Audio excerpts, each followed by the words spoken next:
Bonjour à tous, alors je vous propose ici la partie B du problème, donc du CRPE 2019, groupement 1. Ce qu'on appelle ici la situation des 5 carrés, c'est un problème d'algèbre. On a 5 carrés ici, dont les longueurs des côtés sont des entiers consécutifs. Et on va poser le troisième, égal à n, et on va essayer de déterminer n pour que l'aire des trois premiers additionnés soit égal à l'aire des deux plus grands. Première question, montrer que résoudre ce problème revient à résoudre l'équation n carré moins 12n égale 0. Alors, donc, on a 5 carrés. Celui du milieu a un côté qui fait n. Alors, je vais indiquer rapidement comme ça. Donc, l'aire de celui du milieu, c'est n carré. C'est un carré côté fois côté. Celui d'à côté, un petit peu plus petit, c'est donc un carré de côté n-1. Et celui d'avant, encore un 1 de moins, n-2. Donc, les aires, ici, donc je vais mettre une petite flèche parce qu'il n'y a pas trop la place d'écrire là-dedans. Donc l'aire d'ici et l'aire d'ici, elles valent donc côté carré n-2 au carré et pour celui d'à côté n-1 au carré. D'accord? Pour les grands, on a donc ici un côté qui est un entier consécutif à n, donc n plus 1, enfin l'entier consécutif au-dessus, et ensuite on a n plus 2. Donc pour les aires, on aura n plus 1 au carré et n plus 2 au carré. Donc ça nous donne quoi? On veut que l'aire grise soit égale à l'aire blanche. Ça veut dire que n-2 au carré plus n-1 au carré plus n carré, on veut que ça soit égal à n plus 1 au carré plus n plus 2 au carré. Donc ça va être un travail finalement de développement, donc soit identité remarquable, soit double distributivité. Alors je vais vous rappeler quand même les identités remarquables qui vont nous servir. Donc pour la gauche, on utilisera a moins b au carré, qui vaut a2 moins 2 fois ab, ça c'est le double produit, plus b carré, que je vais utiliser tout de suite pour développer L-2 au carré. Alors vous voyez, L-2 au carré, ça veut dire que si j'utilise l'identité remarquable, je vais l'utiliser avec donc a égale n et b donc égale 2. D'accord? Donc je remplace, ça me donne a carré, donc n carré, moins 2 fois n fois 2, plus le carré de 2. On ne remet pas le moins. Donc ça me donnera n2 moins 2 fois 2, 4, 4n plus 4. Je développe ensuite n-1 au carré, c'est la même idée, sauf que cette fois-ci a vaut n et b vaut 1. Donc j'aurai n carré moins 2ab, donc moins 2 fois n fois 1, plus 1 au carré, ce qui me donne n2 moins 2n plus 1. D'accord? Je vais déjà mettre ça à gauche, ça sera fait n2 moins 4n plus 4, plus n2 moins 2n, plus 1, plus n carré. Et maintenant, j'ai ceux du côté droit. C'est l'autre identité remarquable, a plus b au carré, que je vais vous donner tout de suite. C'est a plus b au carré. Elle ressemble beaucoup, sauf qu'il n'y a pas le moins. a2 plus 2ab, plus b carré. Et je vais utiliser pour n plus 1. Donc a vaut n, ça fera n carré, plus le double produit 2 fois a fois b, plus b carré, 1 au carré.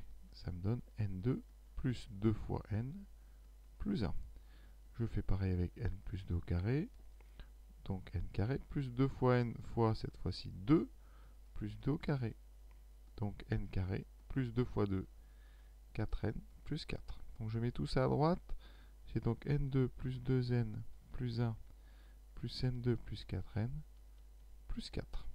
Et on va tout mettre à gauche. Alors on va quand même regrouper avant parce qu'il y a beaucoup de choses. Alors ici, des n2, j'en ai 1, 2, 3. Je mets un petit point dessus, j'ai 3n2. dn, j'en ai moins 4n, moins 2n, moins 6n. Et ensuite, j'ai un 4 et un 1 qui me donne 5. Et ça donne quoi? À droite, j'ai n carré, j'en ai 2, 2n carré. dn, j'en ai 2 et 4, 6. Et ensuite, les constantes, 1 et 4, ça fait plus 5. Et on met tout à gauche. Et donc, qu'est-ce qui va rester? Eh bien, 3n2 moins 2n2, il va rester 1n carré, donc n carré, moins 6n, on va avoir un deuxième moins 6n, donc moins 6, ça fait moins 12n. Et les 5 s'annulent. Il y en a un de chaque côté, ça fait 0. Et on a réussi à montrer que ce problème revenait à résoudre cette équation. Voilà. Pour ceux qui oublient les identités remarquables, je vous rappelle que on peut toujours s'en sortir. Par exemple, si vous avez n-2 au carré, vous écrivez n-2 fois n-2, et vous faites de la double distributivité à n fois n carré, n fois moins 2, moins 2n, moins 2 fois n, moins 2n, moins 2 fois moins 2, plus 4. Vous voyez, ça fonctionnera. Mais évidemment, c'est quand même bien de connaître ces identités remarquables sur le bout des doigts. Deuxième question, quelles sont les solutions de l'équation n carré moins 12 égale 0?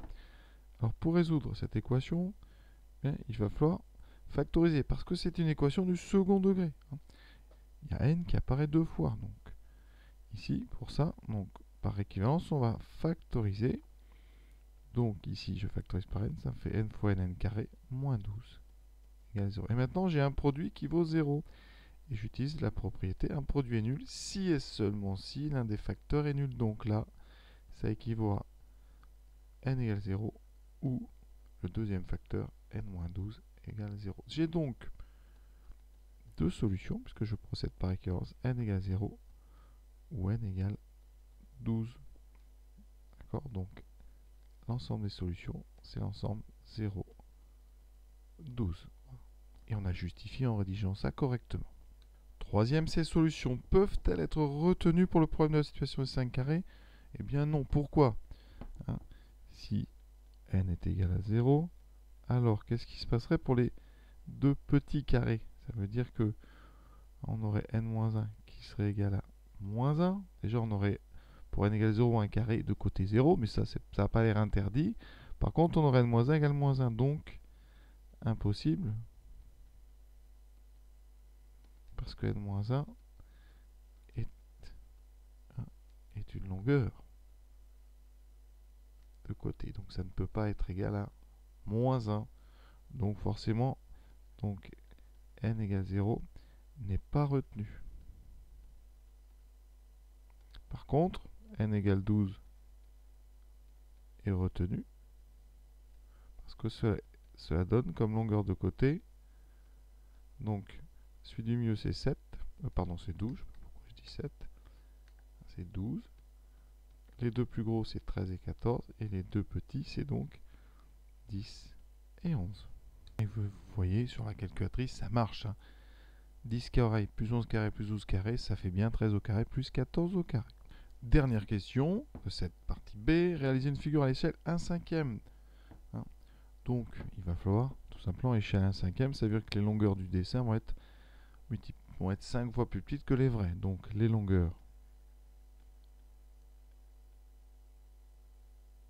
qui sont à tracer, ça sera donc 10 sur 5,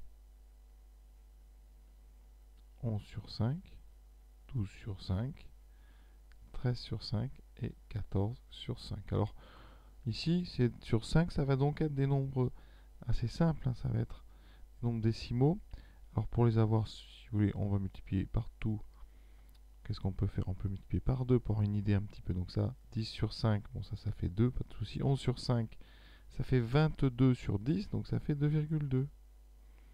12 sur 5, ça fait 24 sur 10, donc 2,4. 2,6 et 2,8. Donc c'est pas si dur que ça à tracer. Il faut une règle par contre, un compas bien sûr. Et après, donc, les calculs, bon, on les a justifiés pour la construction. On ne demande pas de justifier la construction, il vous faut une équerre. Vous faites donc 2. Ensuite, vous faites 2,2. Puis 2,3. 2,4. Et 2,5. Je vous laisse le soin de faire une figure plus propre, enfin, en tout cas plus rigoureuse que la mienne. Mais voilà l'idée, c'est d'expliquer donc que vous avez utilisé l'échelle en multipliant toutes les longueurs réelles par 1/5. C'est-à-dire vous les divisez par 5. Voilà, vous obtenez 5 nombres qui ne sont plus des entiers consécutifs, qui sont par contre tous espacés de 0,2, 0,2, 0,2 et 0,2. Donc voilà, cet exercice, cette vidéo est terminée. Je vous souhaite une bonne fin de journée.